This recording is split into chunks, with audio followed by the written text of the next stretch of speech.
the other day in the meditation, you said something like, "This is as good as it gets."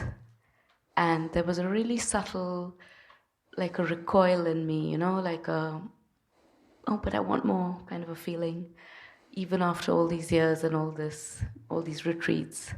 So just wondered if there was anything you could say on that.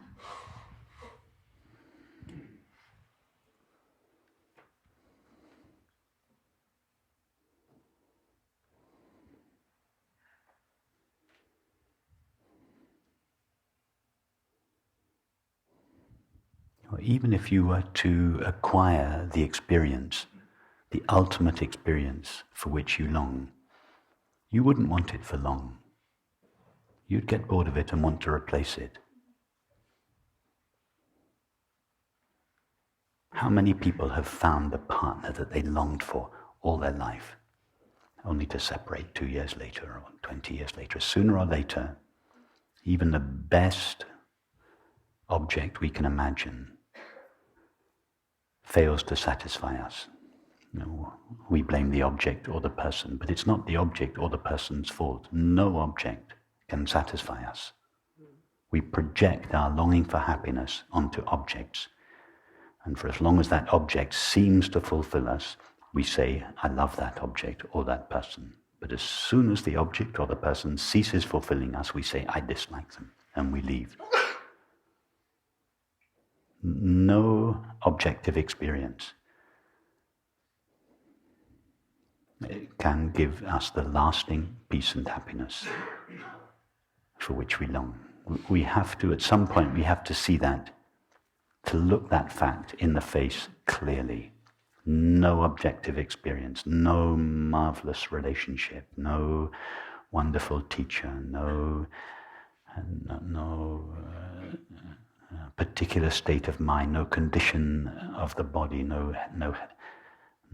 state of health, no state of wealth. None of these, we have to see clearly, sooner or later, that none of these will give us happiness.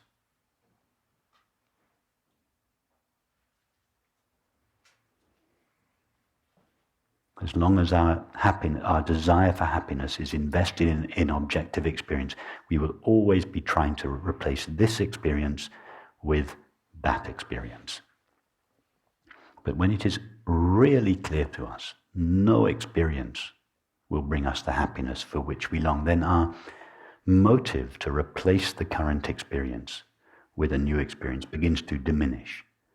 I don't mean that we no longer have desires, that we don't think, "I'd like to go to the movies or see a friend," but our desires are no longer motivated by the search for happiness. They come from the sense of fulfillment. They come from our peace.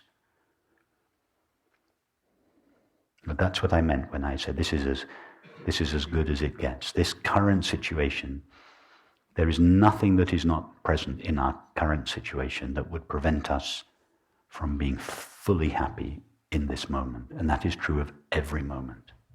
And every situation. And every situation.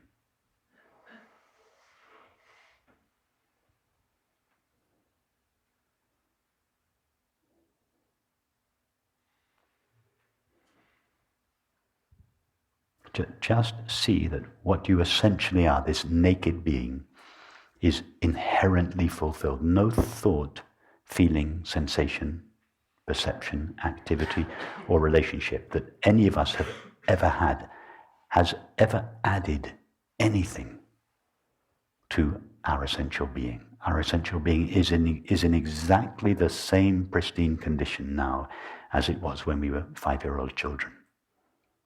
Nor has any experience, any awful or painful experience, diminished or harmed or hurt ourself.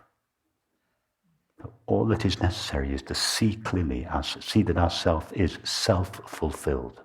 It is not fulfilled by an object or another. To know that that is the place of peace, that is the place of resolution, that is the place of fulfillment. And to stand as that, not to move towards that in your life, but to stand as that, to move from that. You can still desire activities and relationships enjoy activities and relationships and thoughts and feelings, but not as a source of happiness, as a means of expressing and sharing and celebrating your happiness. And when I say happiness, I don't mean that you have to be singing and dancing. I just mean the sense of being at ease. What Jean Klein called the ease of being. Simply, there's nothing missing in this moment. That's what I mean by happiness.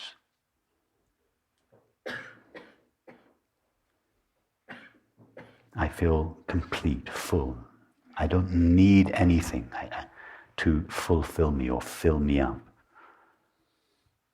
To move through the world from that point of view.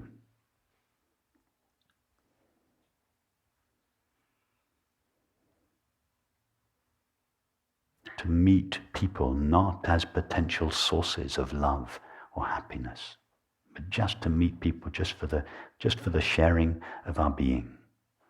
And people will feel it immediately when you meet someone and you don't want anything from them. You don't want to be fulfilled by them. You don't need to receive love from them. Just having that attitude, you obviously, you don't verbalize it, but just having that attitude, the other will feel it immediately. They will feel so safe.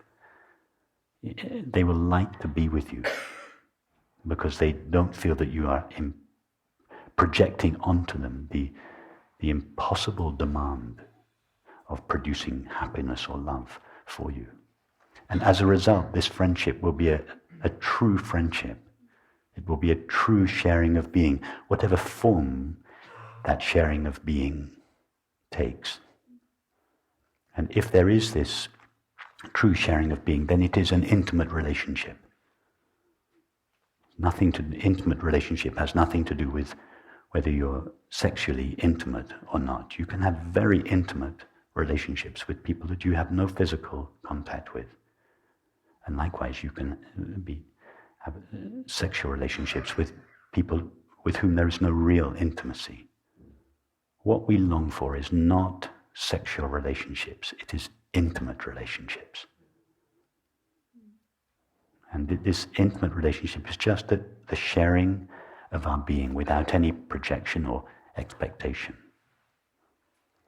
And that is the quality of friendship that we share on these retreats. It's why friendship is such an important part of these retreats. It's why we have so much free time to go for walks and to sit around the fire chatting and to have meals. And it's because this friendship is the magnification and the sharing of our being.